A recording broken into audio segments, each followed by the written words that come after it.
आयरा को सच्चे दिल से चाहा था। सही नहीं किया अंकल उसने मेरे साथ। मुझे इस इंसान की बिल्कुल भी समझ नहीं आती है। कभी फरिश्ता बन जाता है, कभी इब्लीस से भी 2 हाथ आगे हो जाता है। मैं तंग हो गई हूँ इस इंसान। पहले बुरा लगता था, फिर अच्छा लगा, फिर से बुरा लगने लगा, और अब जो कर रहा है पता नहीं। मैं जानती हूँ कि कामयार भी ऐबों से भरा हुआ है। क्या चाहते हो कि हम सब जहर लेके मर जाएं? ऐसे तो बिल्कुल नहीं चाहता मैं। मरने के लिए मैं हूं ना। रोज घुट घुट के मरता हूं मैं। काफी है।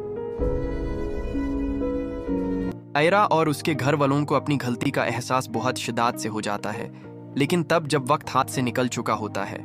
इरफान साहब आयरा की बिगड़ती हालत नहीं देख पाते और दिल ही दिल में मान लेते हैं कि इस कहानी में उनकी भी बड़ी गलती है।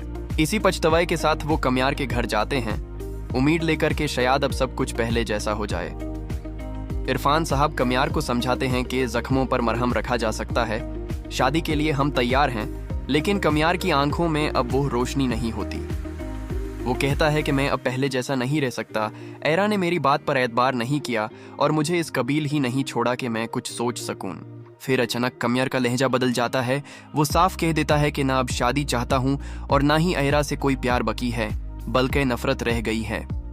ये सुनकर इरफान साहब का सब्र टूट जाता है और वो गुस्से में पूछते हैं, तुम क्या चाहते हो कि हम सब जहर खाकर मर जाएं?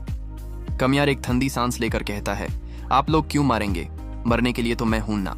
यह लफ्ज हवा में लटक जाते हैं और इरफान साहब को अंदाजा भी नहीं होता कि कमियार ये कहकर क्या करने जा रहा है।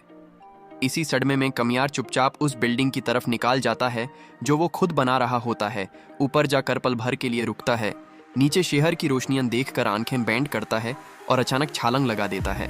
कमियार जिंदा तो रह जाता है, लेकिन बहुत ज्यादा जख्मी होता है और यूज फौरी तौर पर हॉस्पिटल पहुंचा दिया जाता है।